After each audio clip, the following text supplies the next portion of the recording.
up to speed, up to speed, up to speed. What up?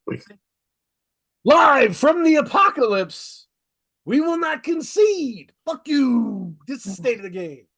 And my name is Dano. The best way to think of me is in Muppet terminology, right? I am as if Gonzo from the Muppets was hosting a hip hop podcast. My co-host is the Kermit of the situation. This is K Diggy. Thank you for being here. I appreciate it. And we have a guest. So excited to have this guest. I think the best opening I can give is a little bit of a story. Yeah. Our guest came to Portland, Maine for the Miles Bowen release party and performed as the closer. And my son was super pumped. He's a big Miles Bowen person. He's 10 years old. And my wife was tired.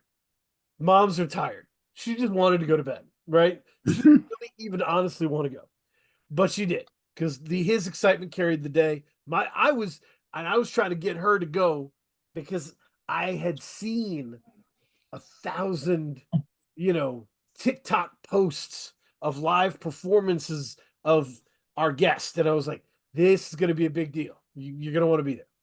So she was talking and negotiating throughout the night of like, we're gonna cut out a little bit early. We're gonna get out of here a little bit early. We got it. Come on. And I was like, okay, all right, whatever. I get it. I honor it. I get it. I look at her midway through Ceschi's set, and I say, so are we leaving early? And she's like, we gotta ride this out. She just knew there was an understanding that this was a moment. This was something special that was worth losing the sleep for. That's cool. Yeah, it was special. That was a special show.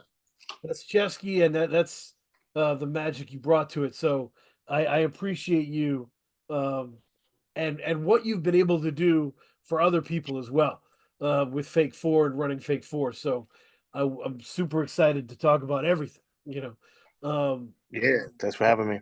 Yeah, no problem. Sounds So like you guys really know your shit, so that's why. We had Miles on a little bit ago. We had Miles. Okay. Incredible. Cool. Right. Yeah. Sorry, I got this crazy light that I'm trying to All good. block. All good. Whatever. I asked my son if he had any questions for Ceschi, and he said no. He just wanted to let him know that he loves Stephen King and Moxie, and that he loves specifically Ceschi's part of Stephen King and Moxie. He loves. Yeah, if you want to ask me questions about that, I could answer your son's question. No, that was a really fun verse to write. Yeah, it was. We broke it down for him. We were like counting off Stephen King references and all that we were doing. It was great. When I was about his age, I picked up a book called Dead Zone, and I might have stolen it from a Safeway. I used to live in California. It was the filthiest book, or maybe my mother bought me that, but it was the filthiest book I had ever read at that point. I remember there was just one page of that book that had, I counted about 20 fucks on that one page. I was like, all right, I need this book. So, when I was like 10 years old, I definitely was fucking with Stephen King big time. And then all the string of incredible movies based on Stephen King stories and books were coming out, especially at that time. So yeah, I make a lot of references in that verse, which was a blast. He was so good at Stephen King was so good at giving you New England life at that time, Yeah, drunk around bonfires and shit, Eventually, like just a couple years ago, I read the Stephen King book on writing, which I found pretty good. I really like that, actually. As a writer, I appreciated his take on it. I also found out he wrote Cujo just yacked out of his mind on coke for like on a coke binge. He didn't even know he finished it. He was Oh, so yeah, that dude. Wow. I was wondering because I'd always felt honestly that book and that whole story feels like how can you make this long? And I was like, oh, cocaine can make it this long. It's a right. hell of a drug. It's hard when you're doing press for it, I'm sure, when they're just like, oh man, what was it like? And you're just like, oh, Yeah, that's apparently the story behind that. that's amazing. Great stuff. So am I right that this is there's I've been describing this arc of these albums as like your Fast and Furious finale of your solo career? Is that where it's like it's the end, but it's in parts? Right? Yeah. Exactly. So I 5 years 5 years ago I announced a trilogy, the Sad Fat Luck trilogy, that started with Sad Fat Luck, followed by Sun Soleil, and there was a record called Bring Us the Head of Francisco Falls, which got delayed due to pandemic. Some of that record, some of the stuff I thought was going to be on that record, well, it all just got delayed due to the situation. I couldn't go up to Canada. I couldn't work on it. Plus, it was just a lot of life changes at once. Right. So eventually, I ended up making a all guitar based record that came out in was it 2022? Called "This Guitar Was Stolen Along with Years of Our Lives."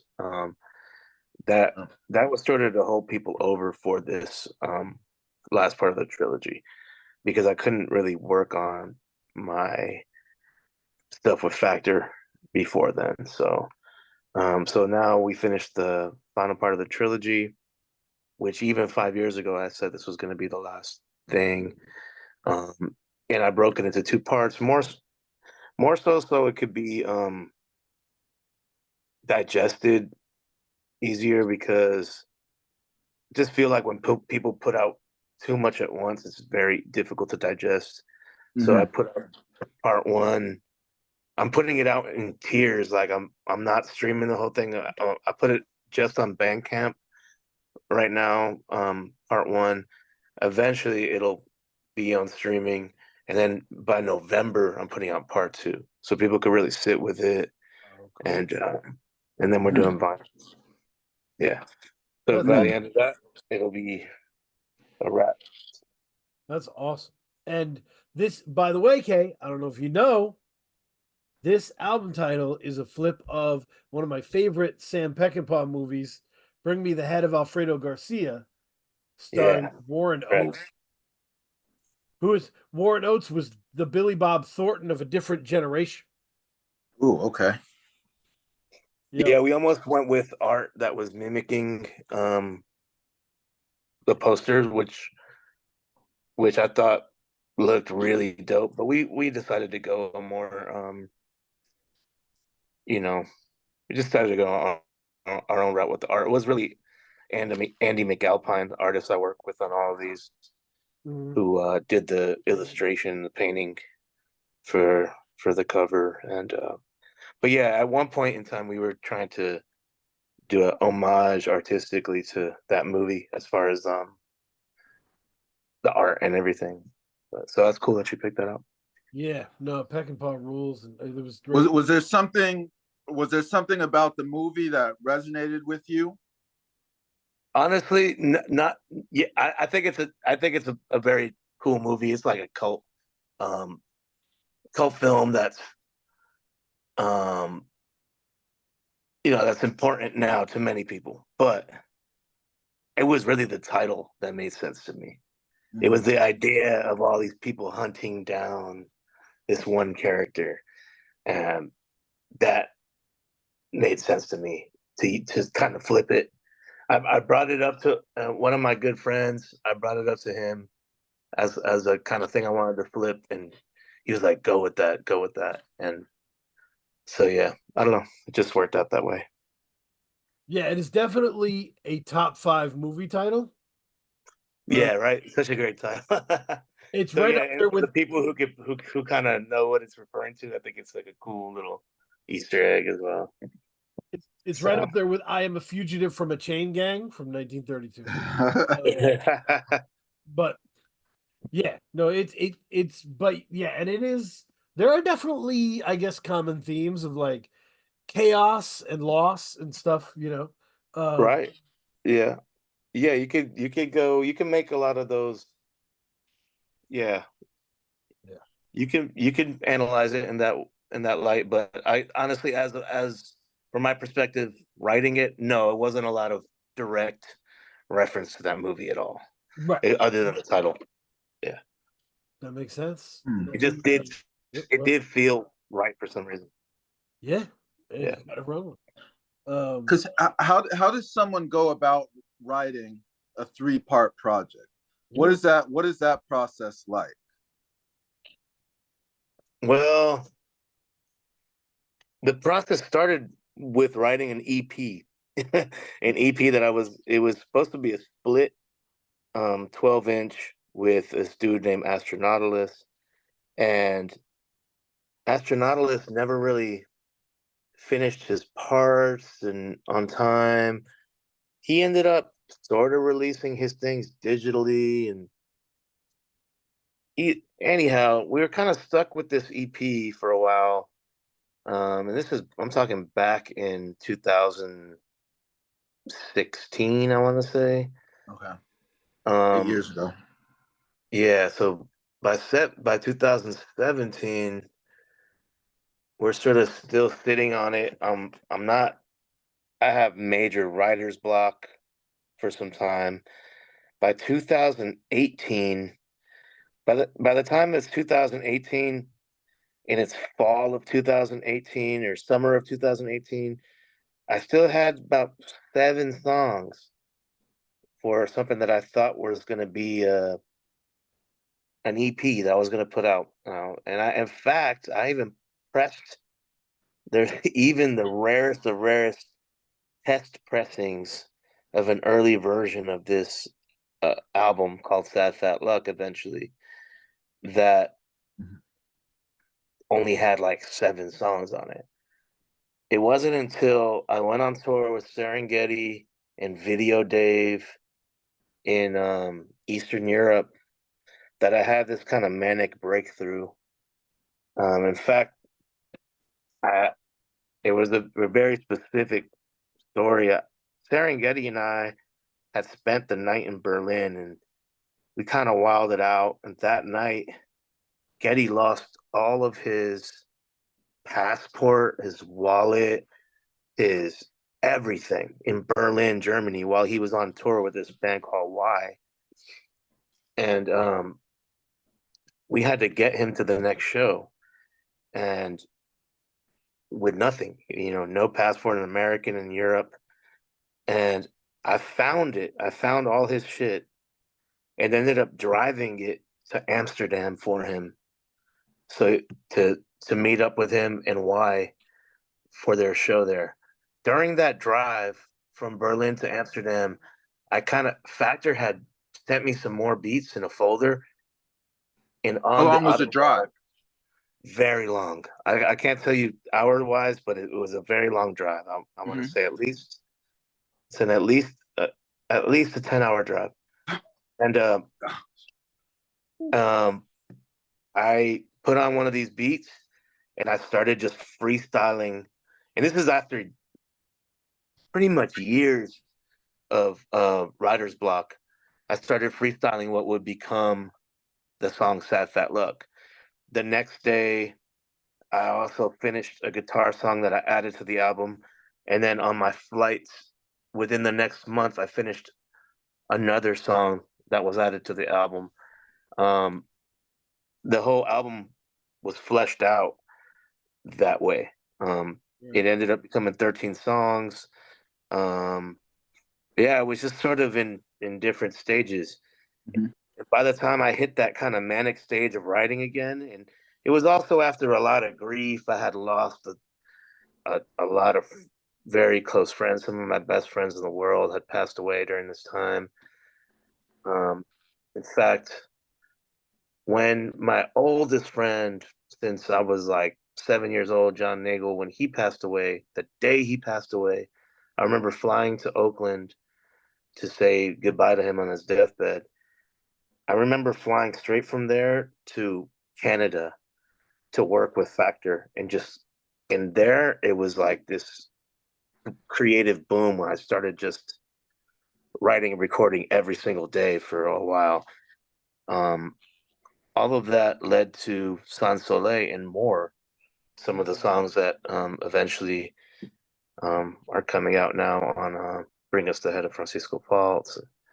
Yeah, I had kind of like a creative explosion at the end of 2018 into 2019.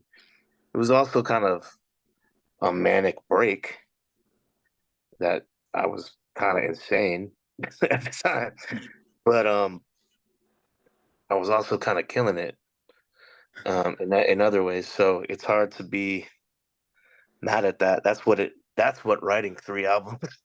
That's that's how I wrote 3 albums basically. Then obviously, life happened, things slowed down. Um 2019 I went on this, probably one of the most epic tours of my life, bringing a 7-piece band with me to do the Sad Fat Luck tour.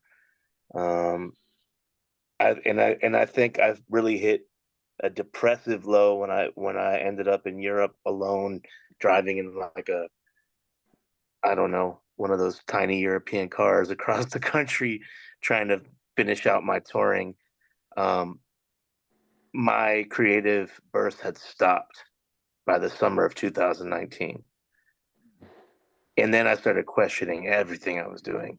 So by the summer of 2019, Sans Soleil was out. We're taking a look at 2020. Um,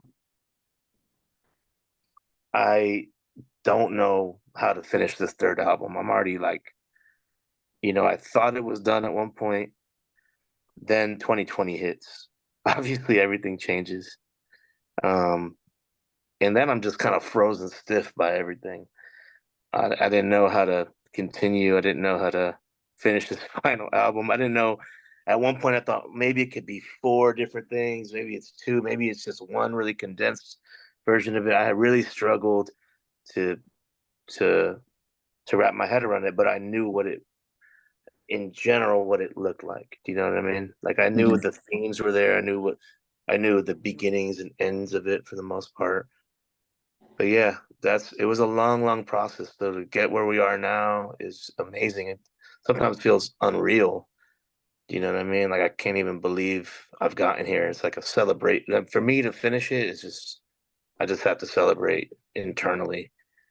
It's I thought incredible. I wasn't sure I was gonna even make it through life to get here. You know what I Right. mean? Right. But It's incredible because it's remarkably similar to what Miles told us about his journey, right? Like mm, Miles said, like when his father died in 2020, he just sat down and wrote like 65 songs, and he's still yeah, talking. I think grief can do that. I think grief can really put that fire under you, because you're reminded that this shit isn't gonna last forever, and that we don't have that much time. And what do you want to do with your time? And as artists, sometimes we want to express ourselves, and that's what comes out. Sometimes it's like in the form of rage. I have like I have like a whole collection of songs that are almost like angry rap, or like punk rap songs that came out of this era, because there is rage associated with grief.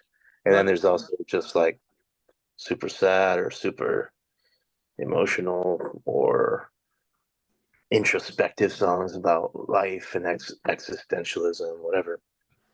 So yeah, I think grief can spark that. And Miles, you know, not speaking for Miles, but I'm sure it was a similar situation for Miles losing his father.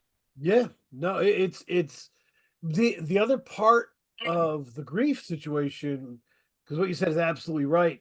I think the other part is you have a lot of energy in you because of this grief, but you Mm, can't throw it at the problem, right? The problem is unsolvable. So right. that energy has to go somewhere, And if it's Yeah. beginning of a new era, then that's, you can get it out and just be like, thank you. Yeah. Yeah. Beginning of a new era. That was just compounded grief and anxiety. A lot of some of my best friends had just been pinched by the feds. Um, I had done my prison time, and then I watched them kind of develop into another business. When I got out of prison, I saw a lot of my homies kind of come up on stuff that maybe I had started, and they built empires off of it. Then I watched all those empires crumble, and I watched people die in the process, and I watched all the crazy shit that happens with money and drugs. And so I think um beginning of a new era comes from this place of the anxiety you feel as someone in the game, in the streets, kind of you know not knowing if you're going to make it to the next day, if someone's going to try to rob you, if it's going to be cops on your lawn. All that shit was very real. I would have regular nightmares about that while I was in it. Watching my friends go through it again Oof. brought me back to all that. Mhm. And I was also watching tons of people dying around me. I think at that point, the numbers are unfortunately much higher now, but it was like 7 friends in a year. Oh These man. are my best friends in life.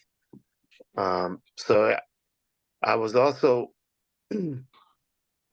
suffering from that grief and that rage and that anxiety, and also looking at hip hop and looking at bullshit like fucking Tekashi 6ix9ine, and feeling like anger towards the bullshit that hip hop had become, and the and in a way feeling unseen, or like a lot of us felt like a lot of us were unseen um by the industry. And so I'm angry at the industry that created the Tekashi 6ix9ines of the world. You know what I mean? Right. So some all of that mixed together is beginning of a new era. And also beginning of a new era is basically saying I'm ending Chesky. You know what I'm saying? Right, right, right, right. It's like a manifesto of like this. I came from hip hop. I came from this, and this, and that, and this is the end of it. That's why it's the beginning of a new one. You know what I mean? Yeah, So yeah. I don't think I've ever expressed that on a podcast or anything, but yeah, thanks for bringing it up. That's amazing. Yeah, I appreciate the time of that. I remember playing This Guitar Was Stolen along with Years of Our Lives Mhm. um, in the car for my wife, and she was instantly like, "This is my guy," right? And uh, but she was like having a debate. Interestingly, she was like, "How do you know he's a rapper? How do you know that you would describe him as a rapper? He's a singer. He's a guitarist. He does all kinds of stuff." And I said, "He's a rapper." I was like, Yeah, but yeah, that's always been my perspective on it, a challenging thing. my explanation was listen to the changes of speed and tempo in his flow. Listen to the different levels he can shift into speed and with pace. Like that is not something that guest stars in hip hop do, No, right? no, People who no, do hip yeah, hop on the side have like a flow that they can get into. They don't yeah. develop three, four, five of them, right? Right. Yeah, when I listened back, for a while I couldn't, when we like mixed our records and stuff, we had to listen back and get really focused on details. But I listened to Bring Us the Head of Francisco Falls again, and I was like, oh shit, I didn't do it on purpose, but every single song has different flows. Like I'm not doing the same pattern style in any song on that record. Not a single song. So Yep. it's like that. It really is comes from a school of like caring about styling and like rhythmic patterns with lyricism, right? And like you don't get that in any other genre but hip hop. Like I'm a student of hip hop. I have rapped, at least dabbled in rapping since I was 8 years old. You know, I'm a student of the Freestyle Fellowship. I'm a student of the Project Blowed, Good Life, Anticon, Living Legends, all those who, you know, all my elders, hieroglyphics, you know, of course, Wu-Tang, BCC, on the East Coast, Company Flow. You know, I was a student and I was obsessive when it came to all that. Organized Confusion, another one, you know. Woo. But yeah, you know, like I I can't I doubt many rock singers Right. would have that background, right? That's the difference. I went to that school. Yeah. You know what I mean? I came from that school Right. of obsession with lyricism and styling and uniqueness, right? Like coming up with your own voice in hip hop was a very important thing to us coming up. So, And but I yeah, can I've hear been that. in that way. But yeah, at the same time, your wife's right. Like, I don't consider that record. That's like my that maybe everything I do is inspired by rap in that sense. Mm. But I don't know if it's all rap or if I'm only a rapper. I don't think I am. I think I'm a musician that uses rap as as a tool. You know, just like I could play guitar and use different styles on my guitar. It's like a vocal tool. It's a lyrical tool. It's a writing tool. It's a cultural tool that has defined my culture and life as well. So yeah, Yeah. No, it's a little like if you're a boxer, you can learn kickboxing, you can learn mixed martial arts, you can stretch out from that, you know. You can use that as a base, and it's a good base. And but like even on a song like Long Shot, I could I could hear the hip hop school, right? The of the control you yeah. have. Yeah. Especially if like someone like you, probably coming from the hip hop perspective. Yeah, and I think it's the way I write. And like now that I've been around a lot of people with co-defendants, a lot of people who had no background in um rap at all, I see it way more prominently. You know what I mean? I see how Mhm. the way I write and the patterns I write in are always influenced by rap. Yeah, whether it's Long Shot or 2020 BC or an actual hip hop song. Yeah, dude. I'm with you. The so Kate, what were your going through some of this Chesky catalog? What were Mhm. your takeaways from the progression of all this? You know, it's very interesting. I do think it brings up the question, you know, what is rapping? Right. You know, what and it's hard because you can't define it, you can't really define it anymore. Like rap is so it's like the evolution of it is really it's really astounding to think like compared to other genres. Well, Yeah. you know what I was? Oh, sorry, Chesky. You want to say? No, I mean I agree. I just think it's like the most, if you're talking about like post modernity, hip hop, rap, it is astounding how many genres it's become. But like from what I came out of, um, in my age, it definitely was not that when I started. I mean, we were all kind of thrown into a pot. Now I feel like it's become, you know, 20 genres or something, you know. But I don't know. I would like, continue, please. I'm interested to hear. I have a weird. You put a rant in my head, Kay. Which is why. Okay. So I don't know. It reminds me of cooking, right? Like so Mm. back. So right now, you can go on the internet And you can find a shitload of different wild recipes for any wild thing you want. What my wife will do is grab one of those recipes and then freak it her way. She'll take that and then she'll be like, all right, but I'm doing a little bit of that. I'm not doing that. Da, da, da. And and then it's even wilder than the recipe she had, right? So you think of these wrappers as recipes with different ingredients, different levels of ingredients, substitutions, right?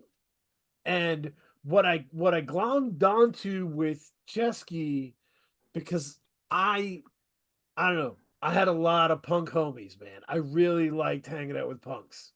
I really thought it was fun, and I really thought it was a good time.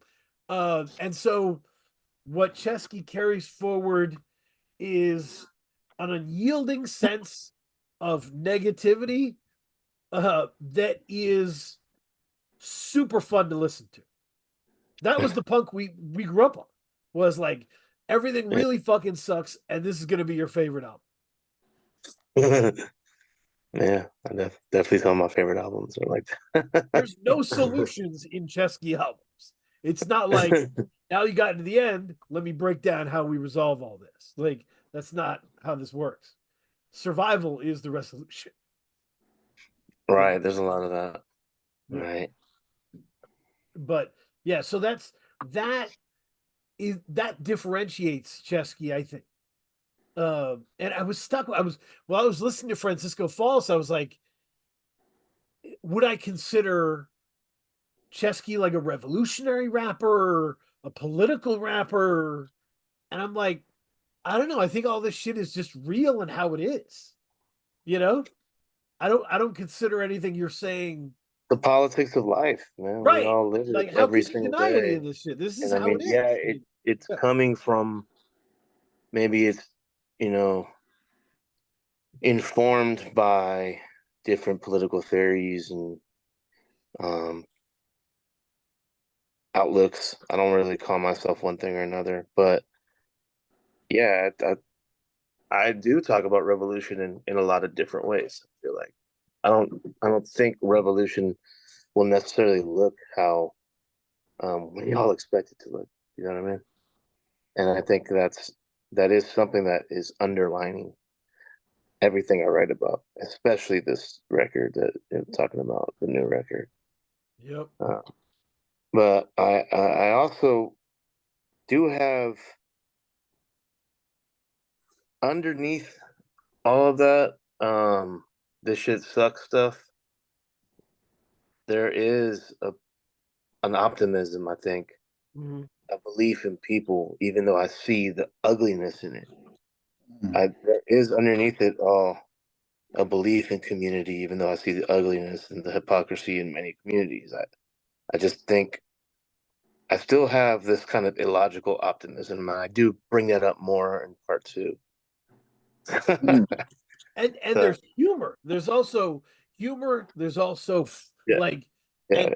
and that is slipped in there. It's yeah. This is a very well-rounded project. If for me, okay, this is one of my favorites of the year. Thank So, you. what were your goals for the part one of the trilogy? So okay, so the trilogy started with Sad Fat Luck. Okay. My goal with Sad Fat Luck was actually that was my attempt to make the catchiest record of my life. Mm. Of course. And in some ways it really worked, right? Like, I've gotten some of my most popular songs out of it, but I'm still, it didn't transcend as far as like into some sort of pop space. But I made songs that are almost equivalent to what I would consider pop songs on that record. Sans Soleil was the destruction of that, and kind of like deconstruction of my entire life as a musician. So that's part two. And it's like all these little scattered bits and all these genres like all mashed together. I think it's a record I'm really proud of, but it's also very much just kind of like this snapshot of my entire 20 years of work, and beyond, actually. And like I've been making records for 20 years. So my first solo record came out in 2004. This is my final solo record, 2024. So when it came to Bring Us the Head of Francisco Falls Part 1, I didn't want to come out the gate with the super wild collage shit. I wanted it to be a little more palatable. You know what I mean? Like I wanted to be clear songs. I wanted it to be like 30 minutes. I wanted people to be able to listen to it a bunch of times and like take parts from it and break down the lyrics. Part 2 gets a little more experimental, I'd say. A little yeah, I mean it's a proper continuation, but part 2 definitely has the um goes out on a limb a little more genre wise. There's like moments where it just breaks into like punk parts and just weird high pitched like falsetto pop parts or noise and scatters collage, right? That's not gonna that was I wanted part 1 to not be like that. Part 1 is So you were more kind of setting it yeah, up. exactly. So like I feel like if you've sat with part 1 long enough, that's why I don't want to release part 2 right away. That's why then you'll be ready for part 2. So that was my mindset for that. So. Yeah, I was gonna say, Kay, another ingredient that you would have to put in the mix here is that Ceschi is great at chaos, right? And what I mean, I want to define being great at chaos, right? Because a lot of people infuse chaos into their music. The problem is it doesn't become anything. It just is what it is, right? Like Yeah. if you're infusing chaos, the beautiful thing is that the chaos organizes itself and becomes this magic trick, right? And Yeah. Victor Yara comes to mind, right? That starts Yeah. as a loud salsa song. It's just Yeah. incredible. And then it morphs into a rap song after the salsa dies completely and you're left with just your voice rapping, and then the beat comes in a little later.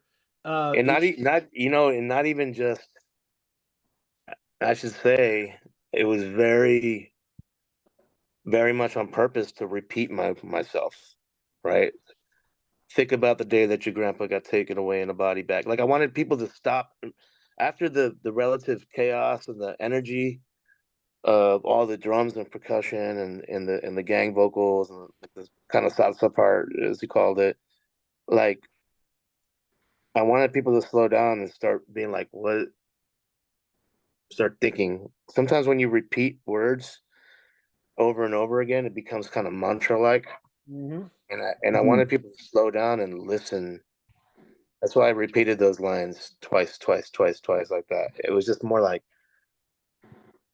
another trick, I would say. You know what I mean? It's like the beat, the percussion like slaps you in the face, and then it's like slow down, listen, feel, because there's so much music that you could just kind of put in the background and fucking not pay attention to. And I wanted that moment to make someone stop and think about something in their lives. You know what I mean? That's why I did it that way. And that's awesome. No, that makes sense. And it's the difference between chanting and singing, right? That repetition, you know? Um, and yeah, that chanting was well worth it. Okay, this is an album I love. I think the decision to split it up is really good. This is like 30 tidy minutes, you know? Um, and it gels really well. Um, yeah. How did you feel about the production on this, kid? Oh, great production. Very interesting. Like I like that you couldn't not unpredictable isn't the right word, but it kept you on your toes between each track. Like you couldn't know what was coming. Yeah. It's the different flows thing that he talked about. And it's the reason I reached out to Child Actor and was like, I can't stop listening to these songs. Like, Well, that's dope. Yeah, child actor and I have a very long history. Everyone that produced on that record, I have a very long personal history with. And there's as you could tell, everything I think about every piece of it, right? Like as far like it all means a lot to me. All of those musicians who produced those beats they're family to me, So um it's cool. It's cool that you reached out to child actor. That's dope. No, yeah, former guest on the show. It's the two child actor songs on this, Saint Lucia and Finn, are I just kept running them. I couldn't. They're just so the time signature of it is so strange, and then the writing is so fascinating. Um, there's a part early in Finn where it's like the saddest digression on Martin Luther King I've ever heard in my life. Like the notion that like Martin Luther King would have even forgiven these people that systematically destroyed him, and they put a statue right where he got murdered or whatever. It's just Right. like, oh man. Yeah, I did that. I wrote that based on a trip Factor and I took to the Civil Rights Museum Yep. in Memphis. And it was an astounding trip. I didn't expect it to make me feel the way it did, but when we went to that museum, they made an amazing museum out of the hotel where Martin Luther King was shot and killed. And he was traveling and supporting movements around the country with his homies. I mean, you see a picture.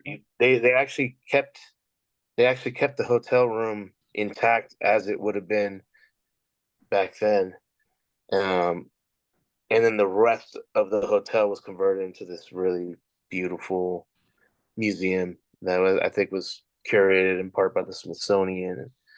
Yeah, I mean, it was something that stuck with me very deeply because it reminded me of touring musicians in a lot of ways. Mm. What we in the life we live, it personalized, it humanized it in a way that was so outside of history books for me.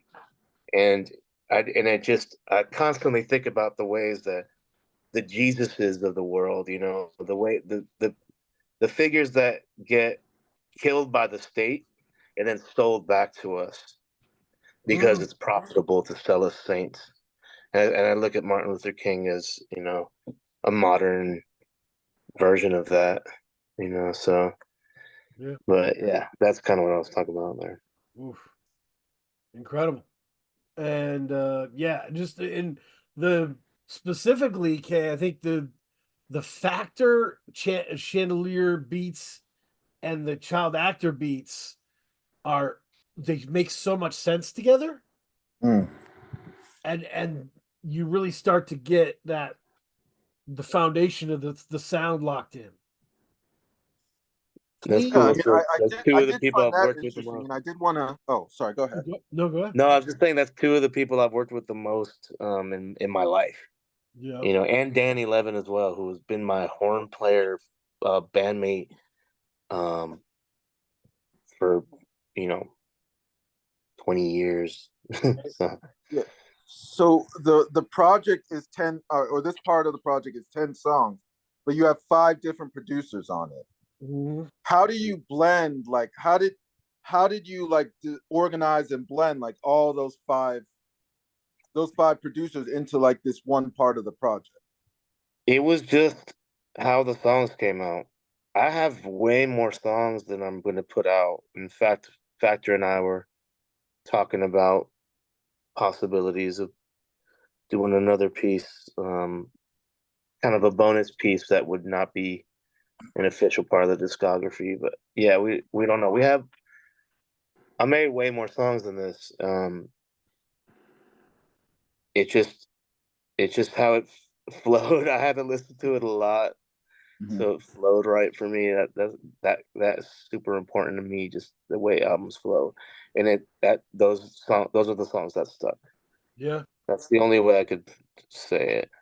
Makes sense. And and it's cool because yes, Zavala is who produced the Victor Jara beat from Dark Time Sunshine. Maker, who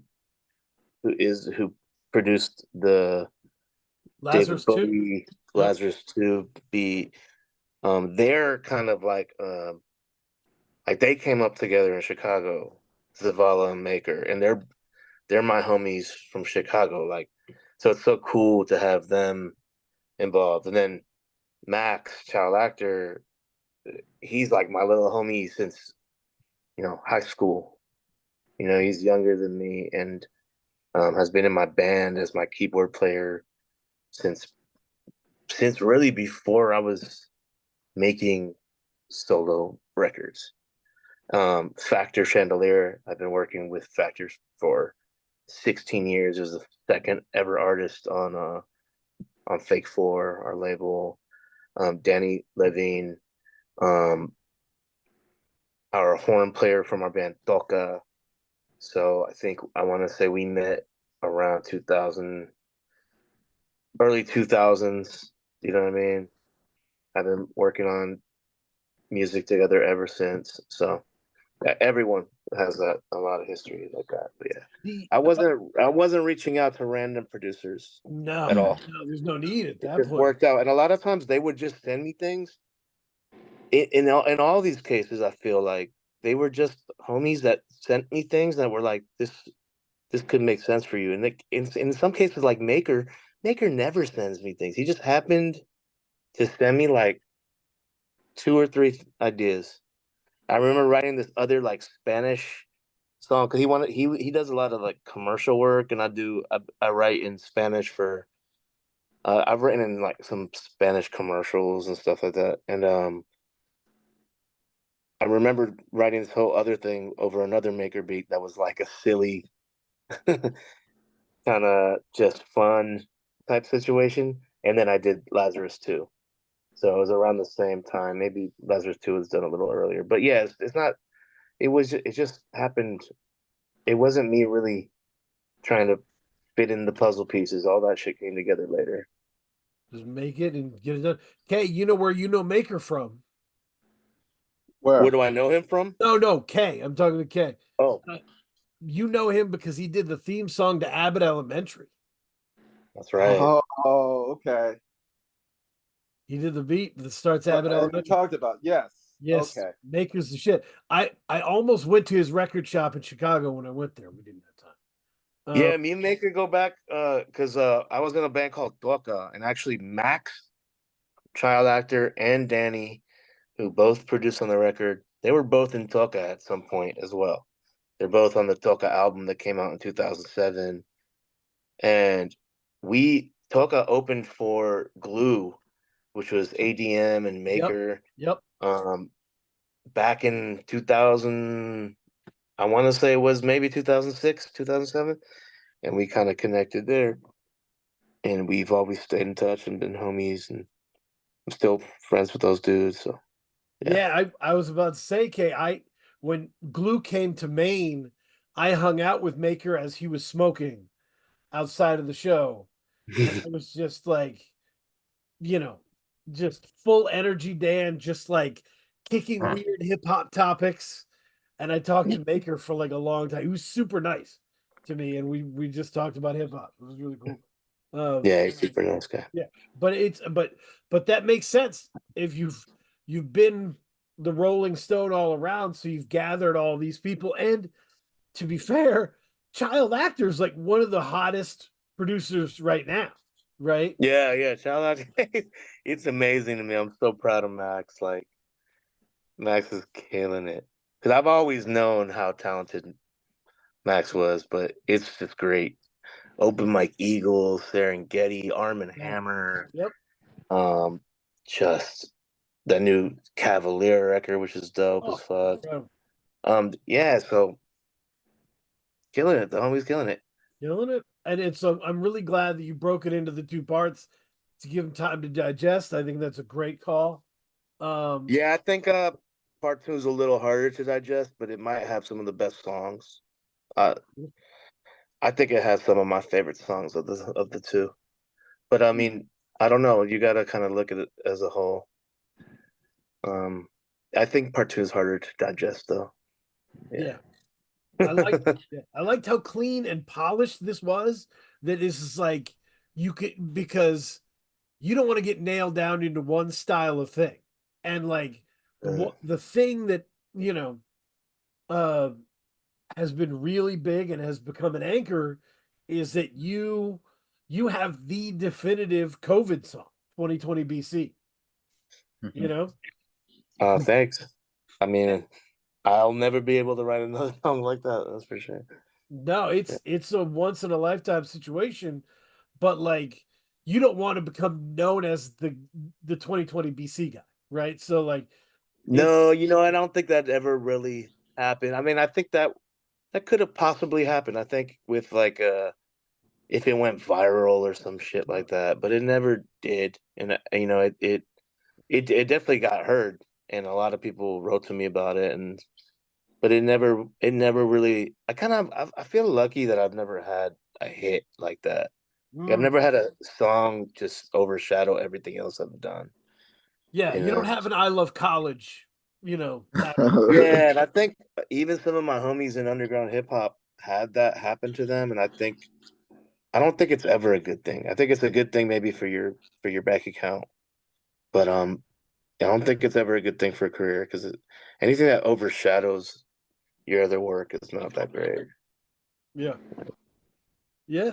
I mean, I think it's But tough I'm to super proud of that song, and I'm glad that you like it and you feel that way about no, it is it's one of the only songs that really, because everybody was doing COVID songs, but like it. what is a COVID song but like I'm here and I can't talk to people and I'm scared to cough. Like Yeah, like I wouldn't even call it a COVID song. That's the state of the world song, exactly. for a long time.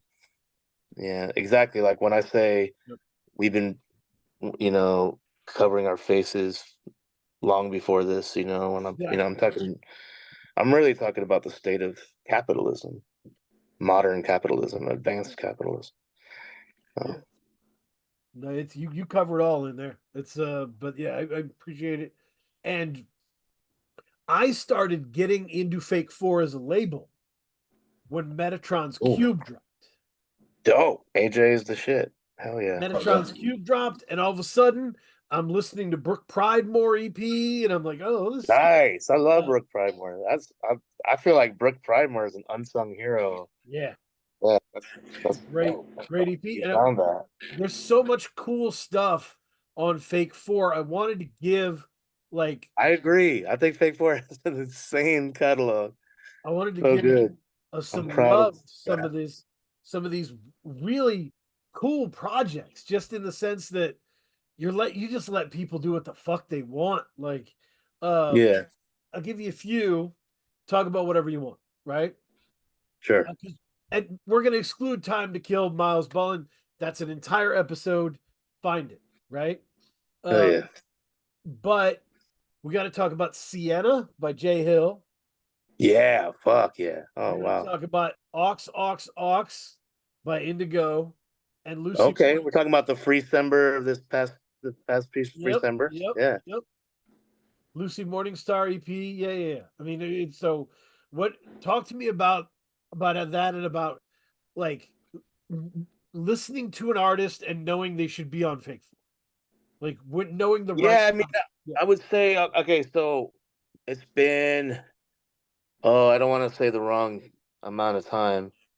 I want to say we've been doing for 12 years. Every December, we've been releasing 4 pay what you want EPs by up and coming artists, right? And when we started that, it was really my brother's idea. My brother David, shout out David. Um, he wanted to get behind some artists that didn't have an outlet and didn't really we really couldn't justify printing up records for them. So we were like, let's give this away and like put our community behind it, and it worked out amazingly well. I would say even in this era of a lot less people downloading, every December people um check out the albums we put up. So those records you mentioned, Jay Hill was brought to my attention by Yoni Wolf of Y, because Jay Hill's out of Cincinnati. I think Jay Hill is an astounding young rapper. Technically, it just reminds me of that. It gets me hyped like that, like early Barside or Souls of Mischief. Okay. It has that energy to it, but like Yep.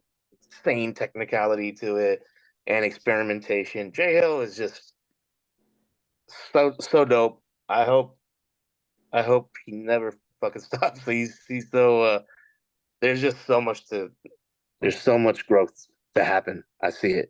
And then everything I've seen from his live performances, which I haven't seen in person yet, but I have seen videos, like, dope. Indigo comes out of New Haven, Connecticut. Indigo is one of the most exciting artists out of this city right now, hands down, in my opinion. Indigo, what they're doing on stage, musically, with production, it's super underground, bedroom produced, SP404 Yep. like recorded shit, but it's punk as fuck. I don't even know what the genre is. It's I, I I don't know. mean, I don't like breaking down genre, but whatever Indigo's doing, Numb is it such a gets me bang, hyped. dude. Numb is a What? bang.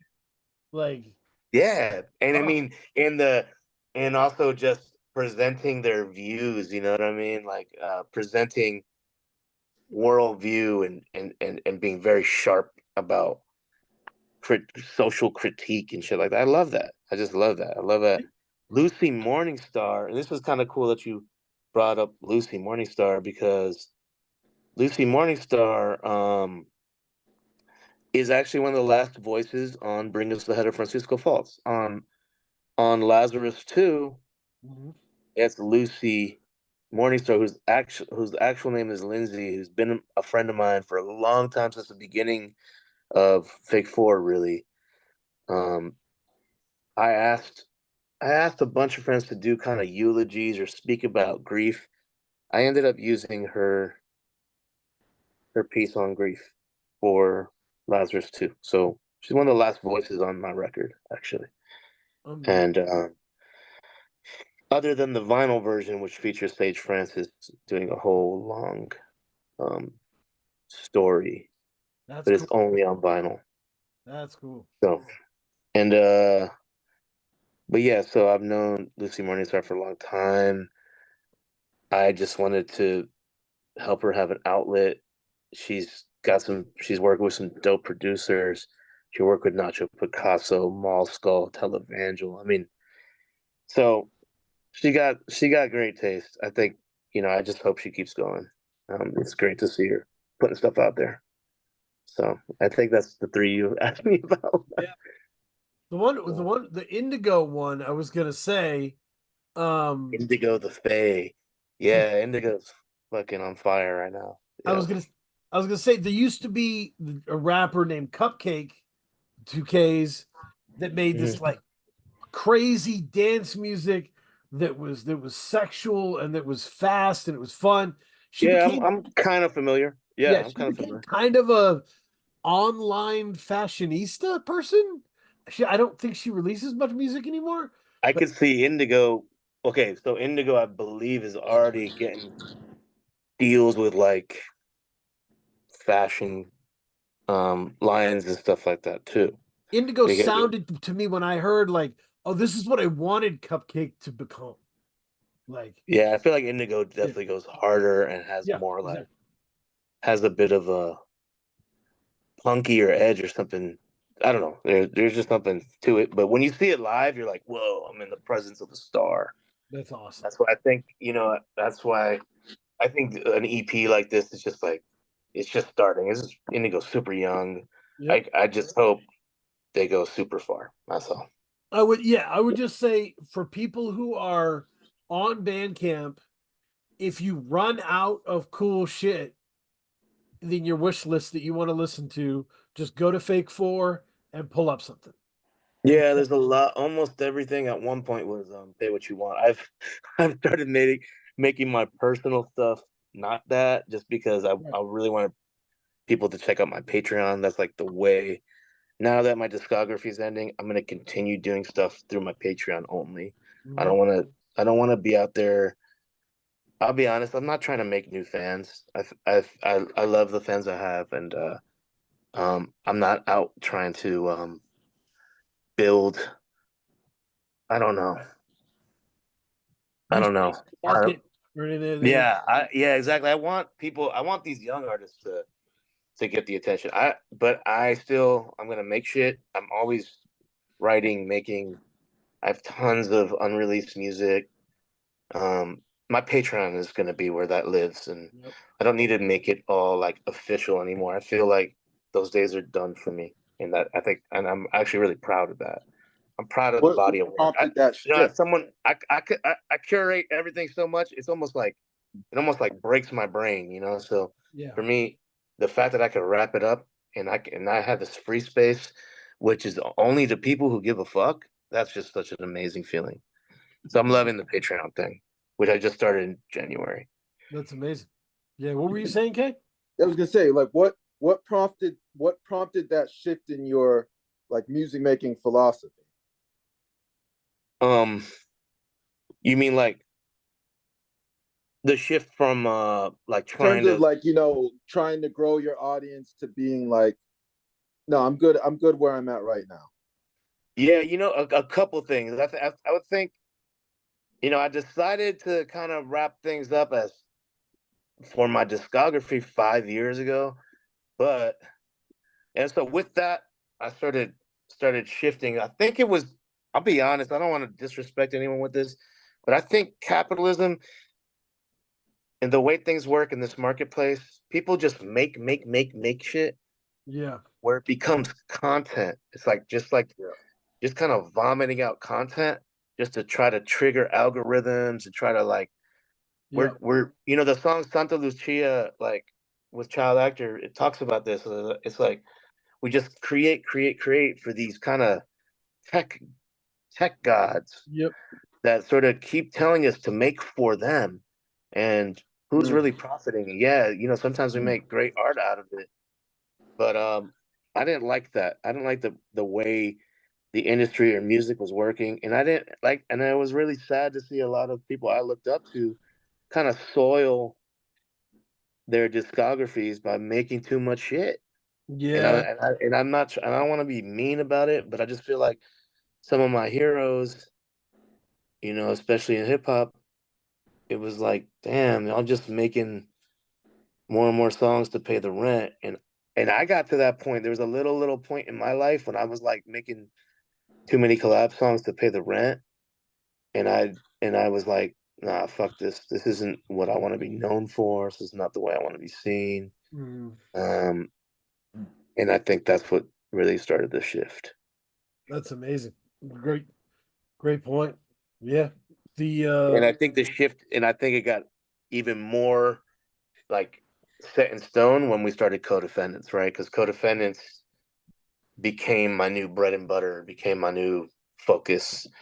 And at this point, it has to be my focus. It's like, that's like, it's on fire right now. It's like, you know what I mean? Like when we play Codefendants show, there's, sometimes thousands of people singing every word. It's like, just to see that difference in a band that just started 2 years ago, it's like, okay, I definitely have to focus my energy over here. right. You have to go where the people are. Yeah, absolutely. Exactly. No, I'm glad to hear Co-Defendants is working out like that. It that album sounds so cohesive. There's like with the way Mike's perspective from No Effects and you, the way it works together, it just works. I don't know, it works really well. Um yeah.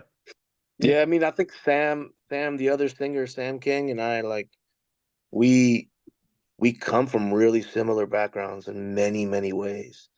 Like, we both came up on hip hop and punk rock. Like, he was a skater. I was never a skater, but a lot of my homies were. I was a graffiti writer. He's a graffiti writer. He was kind of involved in similar legal issues as me. Like that, we grew up in similar ways in many ways. We liked similar things. And I think that's what leads to the cohesion, even though it's all over the place as well. Yep. Yeah. And then Mike kind of went in and like sonically made it cohesive with things that he does, like tricks of the trade that he's, as someone who's been making music 40 plus years, he just knows certain things. We have to trust him with it. You know. Yeah, that's awesome.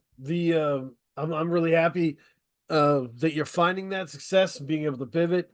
Now, being able to spend more time guiding Fake Four, like what are you hoping to get to in that at that? What are your goals for Fake Four as a destination? I think Fake Four just existing and having the community it has that supports up and coming shit, that's always been the goal. But I think existing in this climate is hard enough. I don't have any grandiose goals for it. I just want it to keep existing and keep being an outlet for people who wouldn't have, keep magnifying voices that wouldn't have as loud of voices without us. You know what I mean? Like it just that's what we could do. That's what we could provide. We can just kind of help people get to a few more ears. There's no grand vision at the moment with it. I think at one point I I did have a grand business vision, but I don't see myself as I've never really seen myself as a label owner, and falling into that job has not been the easiest thing for me. It's a it's a fruitless task in many ways. Um, I just want it to exist forever, as long as possible. It's I'm with you. I'm with you. Okay. In town, Portland, Maine, there's a bunch of cool little stores where you're just like, that's where you have the cool strange shit. If you want some Right. strange shit, you go there. Yeah. And like Fake Four is like that for us in the indie rap world, right? Like Yeah. you're like, oh, Definitely. I'm gonna get this cool out there shit.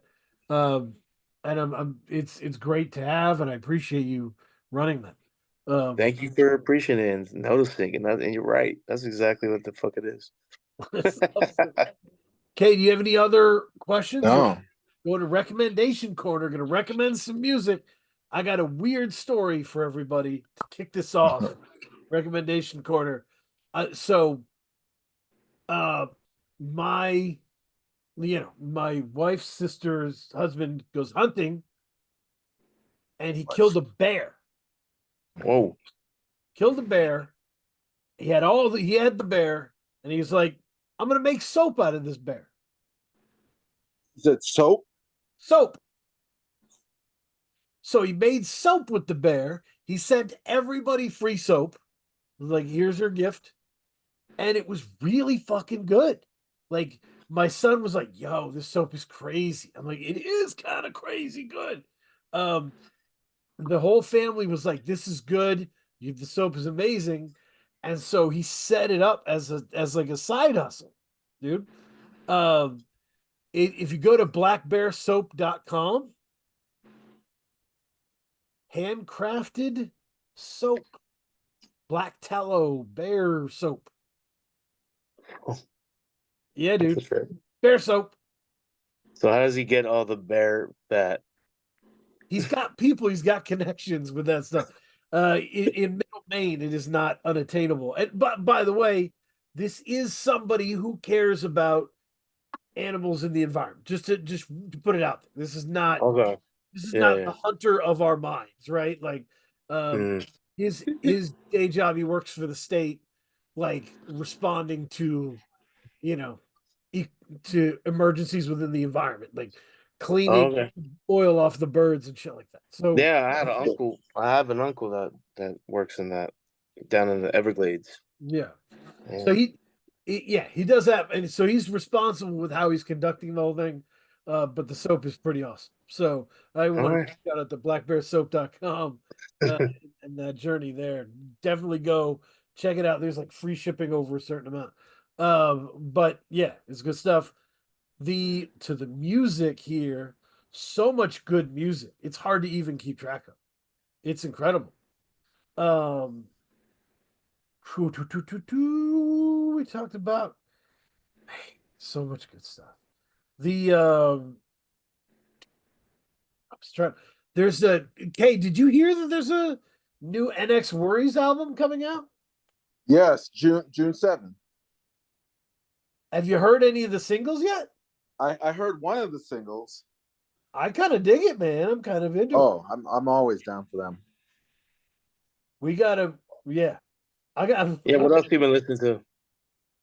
Man, so much. Trying to find all the stuff that have been.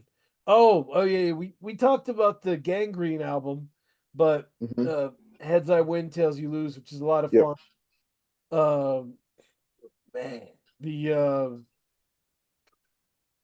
the other one is it's called Perceive Its Beauty, Acknowledge Its Grace. Shabaka. Mm.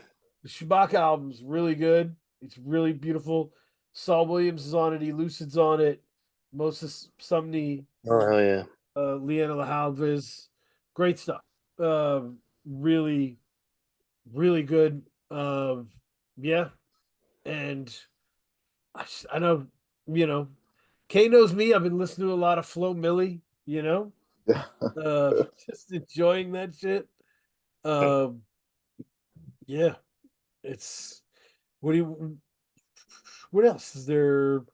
Yeah, there's the one, who I want to get on this show, Kay, and make you listen to more. Who? RXK Nephew. Our XK nephew. Yep. He's got an album out called Mind Your Fucking Business. Okay, I'm down. I don't need to. He's one of the funniest fucking weird. His flows strange. He's just all crazy jokes and yeah, if you should follow him on social media, bananas. But yeah, I enjoy that stuff and yep, a lot of goofiness for me. Ceschi, what do you listen to? Man, what am I listening to right now? Shit. Trying to think of something new that I've been bumping. Look, because the last record I listened to was actually I've been back on some Bowie shit. I've been bumping the What? fuck out of Ziggy Stardust again, like front to Oh back. yeah. Just because it's one of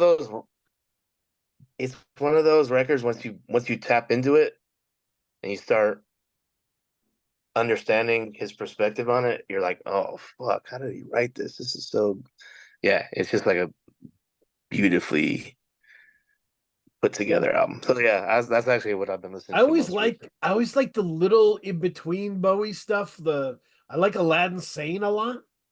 Oh, I like all that. The Oh. truth is, I didn't go like Ziggy Stardust is not one of my favorites Yeah. off the bat.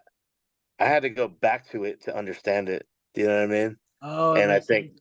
Yeah. and that's kind of why I'm listening. That's why I've been listening to it now, because I was definitely more into like Hunky Dory era, Yep. Man Who Sold the World, shit like that. Ooh, So good stuff. yeah, so like that whole, yeah. So going back to that's the reason I did that. But shit, what I've been listening to, man. Honestly, I've been listening to a shitload of like audiobooks.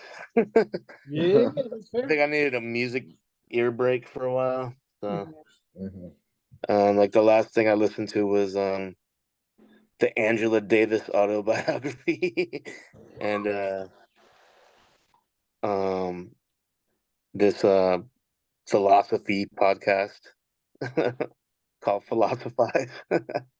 No, yeah, they do good work. Philosophize. Yeah, Yeah, that's good. yeah, they do good work. The man, the other one, but also Kay, Beth Gibbons from Portishead. Portishead is going to put out a new album. Got some really Oh, hell yeah. songs out. Oh, is that coming soon?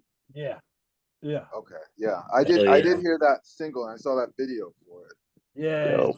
It's great. Legend. Yeah, no, it's there's so much to look forward to. So much good stuff out there. Yeah, it's the Patreon folks are gonna get, because they're great and because they're Patreon folks, they're gonna get my rant, 6 minutes, over 6 minute rant about how Rick Ross is the Agatha Christie of hip hop. Love it. A lot of good metaphors there. Fully. Oh yeah, you gotta go. Yeah. Oh man, So this that's whole era of millionaires battling. So it's so funny. it is. It is. And I just feel very safe. It's great having a Patreon because you can dump all your rants as bonus content on the Patreon. Yeah. And they actually like it because they're supporters. Yeah, 'cause they're there for on purpose. It's better than But yelling it at my wife as she tries to go to sleep. So definitely, my wife does not have any interest in it. let me tell you about the connection between Rick Ross and Elton John. I No. find myself regularly fucking like poorly explaining underground hip hop shit to her.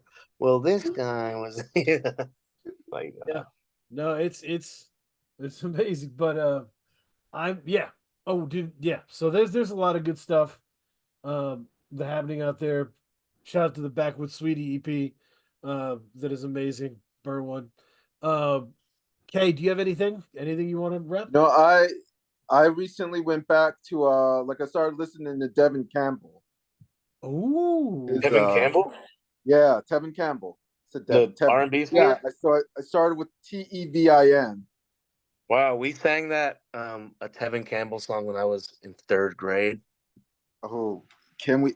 I know because I was only familiar with the Goofy movie and Can We Talk, but The so I wanted Goofy to get back movie, into it. But is that? Did you see the Atlanta episode on the? yes, Oh my God. Yeah. Oh, what the fuck? That was brilliant. amazing. What an incredible piece of television. I know, seriously, respect Donald Glover. Yeah. Yeah. Yeah. So, which, by the way, Donald Glover has an album supposed to be coming down the line as well. Oh, okay. Yeah. Cool. So we'll see. I just wish he kept making a TV show. Yeah. I'm with you. We'll see how it turns out. But yeah, it's been great. So everybody stay with it, stay with the Patreon, and buy some soap. What?